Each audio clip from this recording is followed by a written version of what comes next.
Have you ever wondered why falling in love feels so overwhelming? Why your heart races, your thoughts loop around one person, and your whole world feels brighter, and at the same time more unstable? Why does love make us act so strangely, sometimes even irrationally? Today, we will dive deep into what actually happens inside your brain when you fall in love. No cliches, no romantic myths, just the science of chemistry, emotions, attachment, and why love becomes one of the strongest forces we ever experience. Pause. Let's start at the very beginning, with the part of the brain that reacts first. Chapter 1. The spark, attraction, and the brain. When we meet someone who catches our attention, the brain processes this moment faster than we realize. The first structure that reacts is the amygdala, the emotional alarm center. It scans the person in milliseconds and silently asks 3 questions. First, is this person safe? Second, is this person interesting? Third, is this person potentially important? If the answers are positive, your brain sends a small chemical signal to the reward system. This is the beginning of attraction. Dopamine, the first hit. The reward system releases dopamine, the neurotransmitter responsible for motivation and desire. Dopamine makes you want to be closer. It makes the person feel unusually special. It makes their messages feel important. And it makes your brain crave more interaction. This is why, at the beginning of falling in love, you reread messages, you wait for replies, you can't stop thinking about them. You feel a rush of energy. Dopamine turns the person into a small obsession.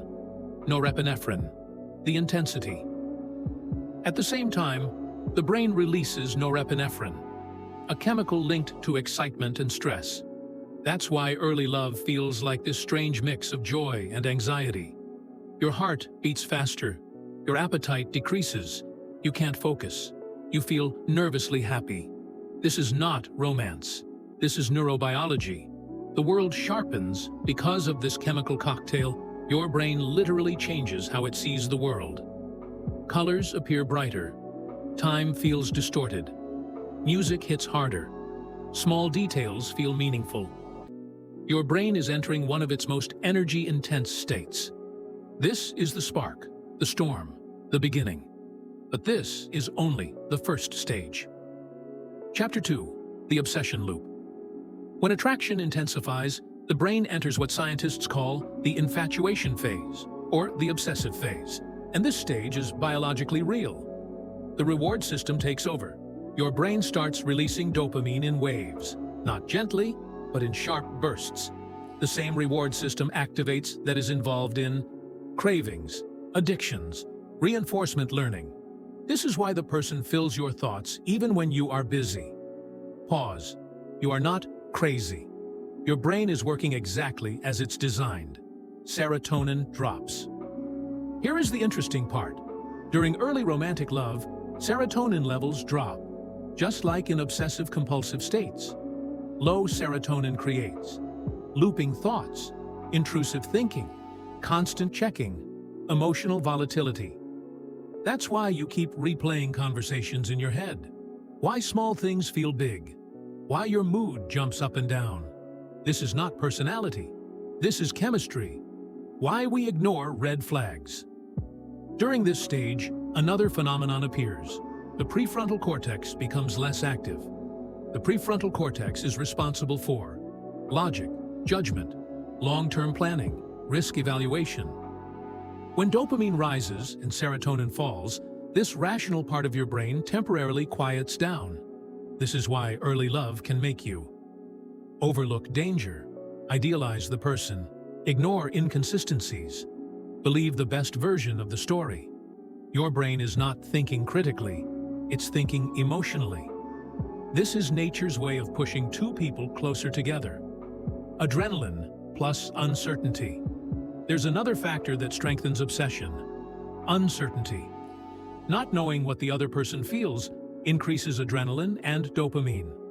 Emotionally unstable connections, where you're unsure, often feel stronger at the beginning simply because uncertainty intensifies the reward loop. Your brain interprets the emotional roller coaster as passion. Pause. This is not love. This is the chase. But if connection continues, the brain slowly enters a deeper, calmer, more vulnerable phase. Chapter 3. Attachment, the deepest bond. Once the relationship moves past the initial spark, emotions become softer, but the brain becomes more involved. This stage is called attachment, and it is completely different from attraction. Oxytocin, the bonding chemical. One of the key players is oxytocin, the hormone of trust, bonding, and safety. Oxytocin is released during hugs, eye contact, physical closeness, slow conversations, emotional vulnerability. Oxytocin is what makes the other person feel like home. Unlike dopamine, which creates excitement, oxytocin creates calm connection. It lowers fear. It creates trust. It signals to your brain, you are safe here. Vasopressin, commitment and loyalty. Another important chemical is vasopressin. Vasopressin plays a role in long-term bonding, commitment, emotional responsibility. It creates the feeling of wanting to protect the relationship. This is why long-term love doesn't feel like fireworks. It feels like stability and partnership. The attachment system activates humans are biologically wired for attachment. It's the same system that connects parent and child, close friendships, long-term partners. When attachment forms, the brain begins to integrate the other person into your sense of self. They become part of your emotional regulation system. This is why their voice calms you. Their absence feels heavier. Arguments feel more painful. Reconciliation feels relieving. Your nervous system is now connected to theirs. Why love feels terrifying. Attachment also activates old patterns, childhood wounds, fears, insecurities. When you are deeply connected, you become more vulnerable, more exposed, more afraid to lose. This is why real intimacy brings both comfort and fear. Love opens the door to the deepest parts of us. Chapter 4. Why love changes the brain. Love is not just a feeling, it is a neurological transformation. Neuroplasticity in relationships. Romantic love changes habits, stress responses, emotional memory, expectations, long-term motivation. The brain literally rewires itself based on the relationship. This is why love can heal, love can break, love can reshape identity, mirror neurons. The brain also activates mirror neurons, cells that reflect the emotions of another person. This creates empathy, emotional resonance, shared moods, connection without words. Your brain becomes synchronized with theirs. Why heartbreak hurts so much? Because attachment is biological, losing a loved one triggers the same brain circuits as physical pain. Withdrawal symptoms due to dopamine drop, stress responses from the amygdala, cortisol spikes, grief-related neural loops. Heartbreak is not in your head, it is a neurological injury, but the brain can heal because it is built to adapt. Chapter 5. What love teaches us about the brain. Love reveals more about the brain than any other emotion. It teaches us that we are wired for connection. Vulnerability is biological. Attraction is chemistry. Attachment is survival. Relationships shape identity, and the brain is constantly learning. Love is not irrational. It is deeply human. It is one of the most powerful forms of neuroplasticity we ever experience. Pause. And that is why falling in love feels so intense, so confusing, so beautiful, and so transformative.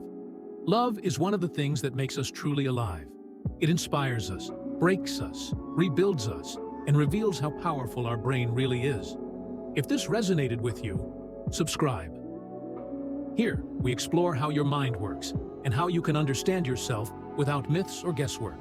And in the next video, we'll dive into a topic people rarely think about: why you believe you control your life, even though many decisions are made by your brain automatically.